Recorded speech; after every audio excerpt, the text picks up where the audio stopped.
I asked my husband to leave, along with his manipulative female best friend, after he moved her into our home and attempted to share a room with her. I'm a 28-year-old woman married to my husband, who is 30 for 4 years. We tied the knot after dating for 3 years.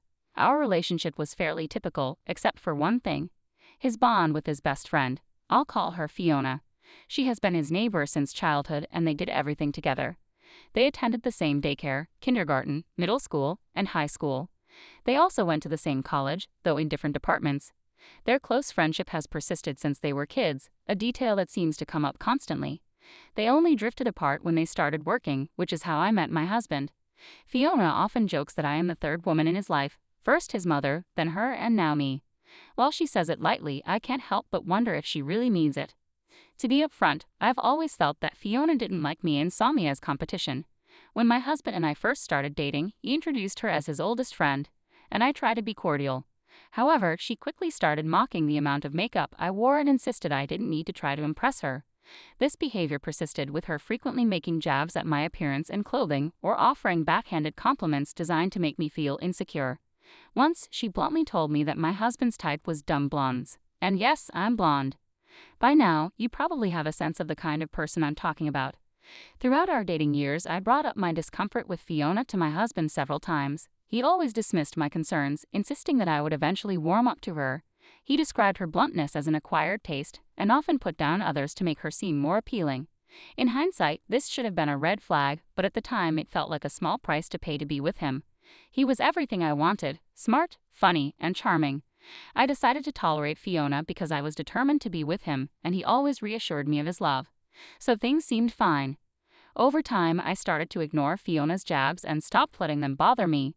Things got better once she found a partner. 4 years ago, Fiona met Eddie on a dating app, and within a year they were engaged. She was clearly head over heels for him, and he seemed just as smitten.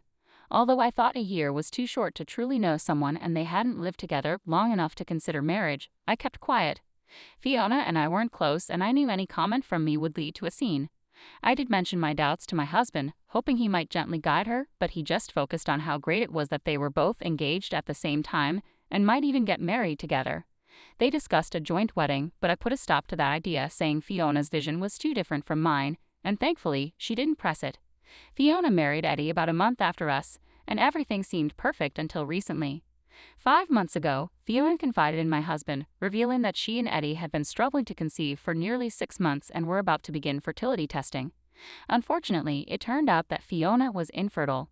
This news strained her marriage, and despite their attempts at counseling, Eddie decided to file for divorce, citing his inability to accept a future without children.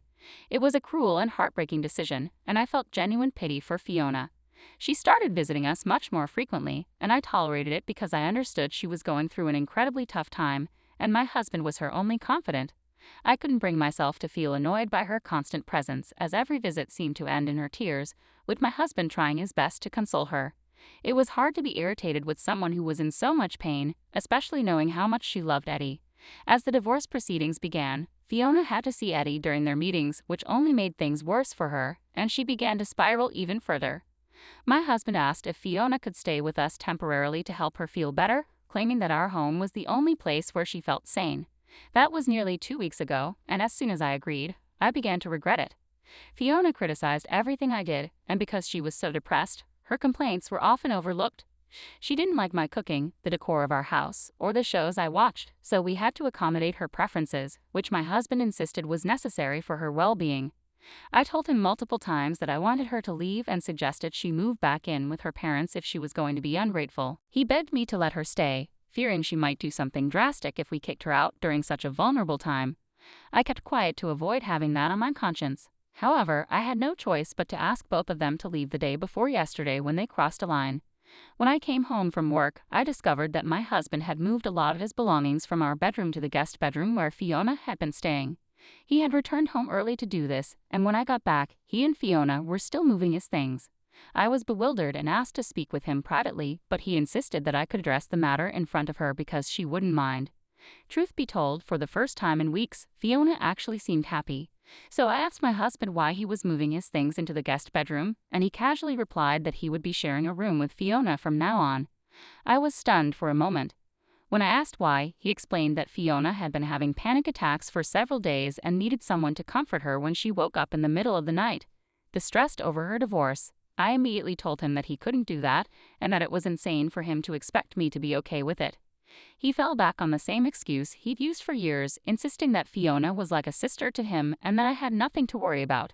They both smiled at me as if their smiles could make this situation seem normal and acceptable.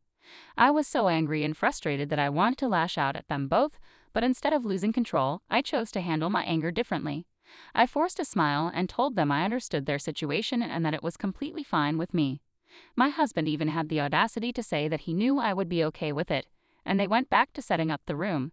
Meanwhile, I retreated to our bedroom and retrieved the deed to our house. This house had been a gift from my father when I landed my first job, so it was solely in my name and legally belonged to me.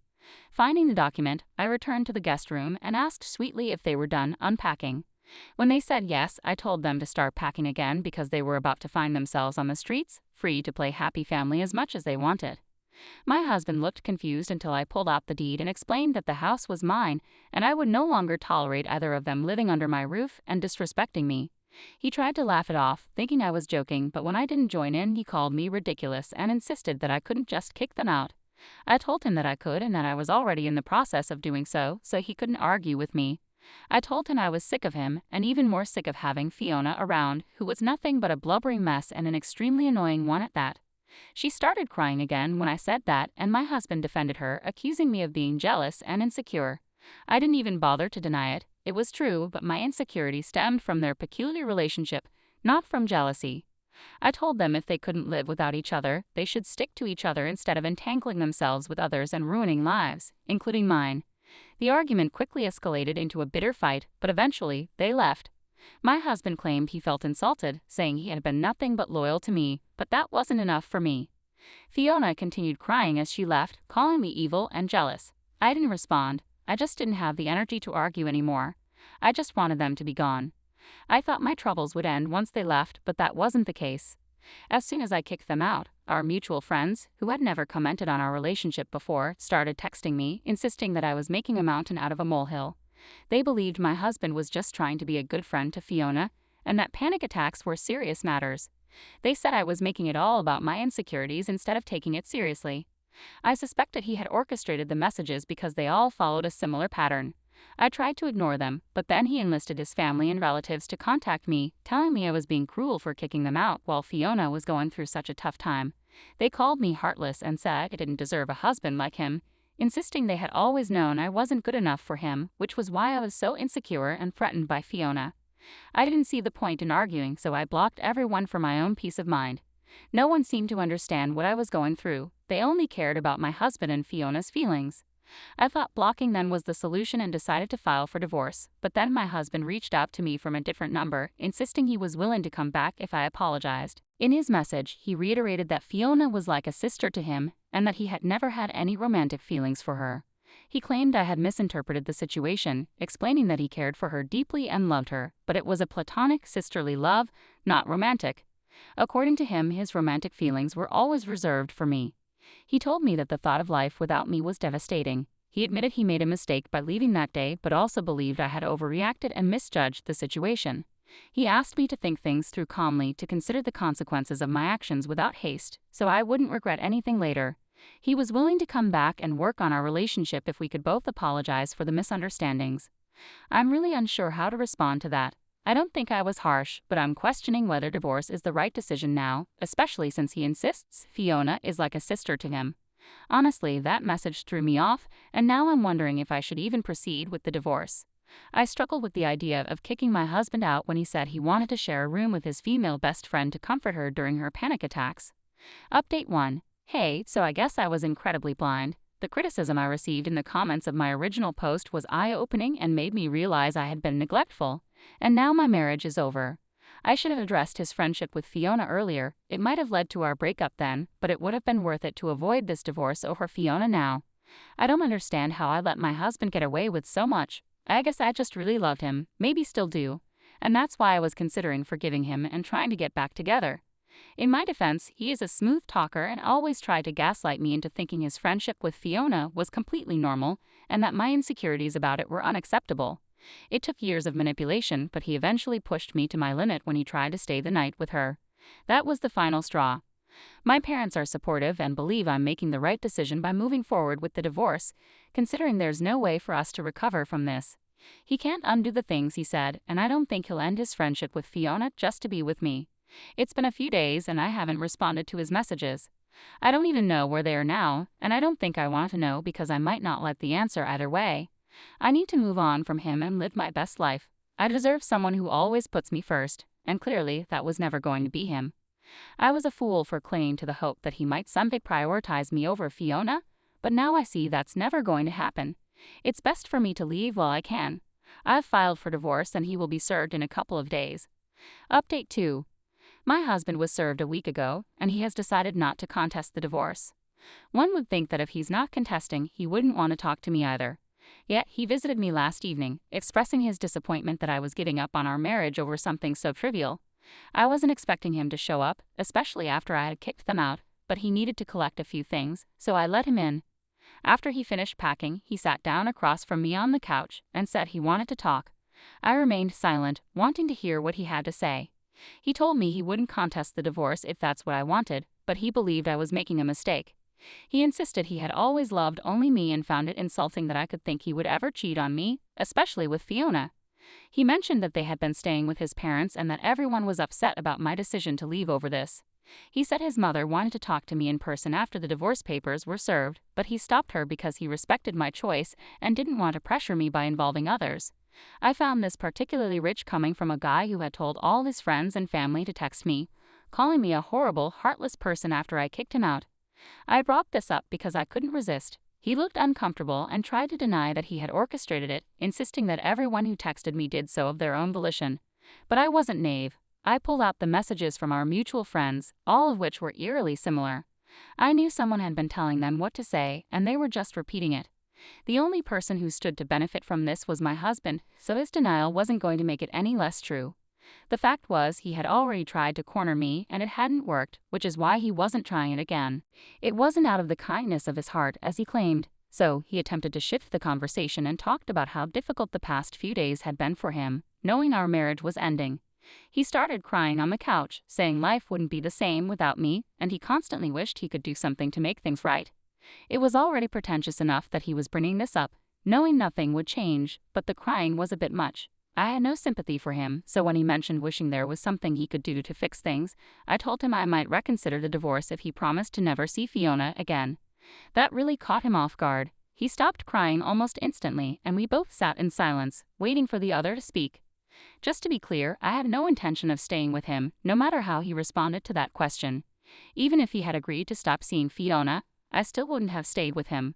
But of course, he didn't agree and started arguing, saying I was being unfair. He brought up all the same points I had heard before in our arguments about Fiona and his friendship. He said she was his oldest friend, like a sister to him. He couldn't just abandon her for my sake, especially when she was going through so much. But apparently it was fine for him to abandon my side, even though I was his wife and he had made a commitment to me.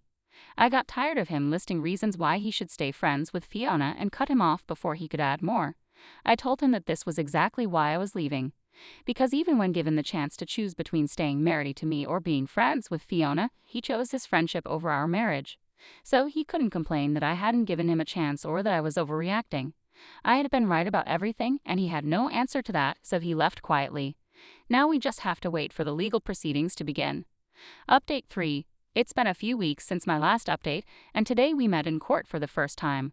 We have to wait at least 6 months before we can finalize the divorce, as that's the waiting period in our state. After the proceedings, my husband approached me, saying he would wait out these 6 months if that's what it took to make me come back. I couldn't believe he was still trying to win me over, especially after weeks of no contact. I didn't think we had anything left to discuss now that the divorce was underway, but he still tried to get back on good terms with me. I asked if he was still living with Fiona, and he didn't have an answer, so we just stood there in silence. I rolled my eyes and was about to get into my car when he mentioned that Fiona couldn't go back to living with her parents because her mother was insufferable and blamed Fiona for the divorce, citing her infertility as the reason. That's why Fiona had chosen to live with us and then with his parents. I know I was supposed to feel sorry for Fiona, but it was really hard to feel bad for someone who had consistently made me feel awful about myself and was the catalyst for my divorce. I told my husband from inside the car that Fiona had plenty of other friends, unmarried ones who would have gladly taken her in. The real issue was that my husband was unwilling to admit there was something strange about their friendship. It had cost him our marriage, yet he still wasn't ready to accept the truth or admit that it wasn't necessary for him to move Fiona in with us. We argued about it just before I came back home, and it made me realize once again how foolish I had been. I can't believe I even considered reconsidering the divorce. My relationship with him has cost me so much, our friends, my sanity, and a ton of money since Fiona had been living here for free.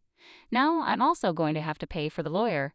It's crazy that I was willing to overlook so much just because I loved my husband, but he didn't love me enough, not even to admit that moving Fiona in was a bad decision. It's ridiculous how stubborn he is about her, and I think it's a good thing that we are getting divorced. Now he can finally be with the woman he actually loves and stop wasting my time.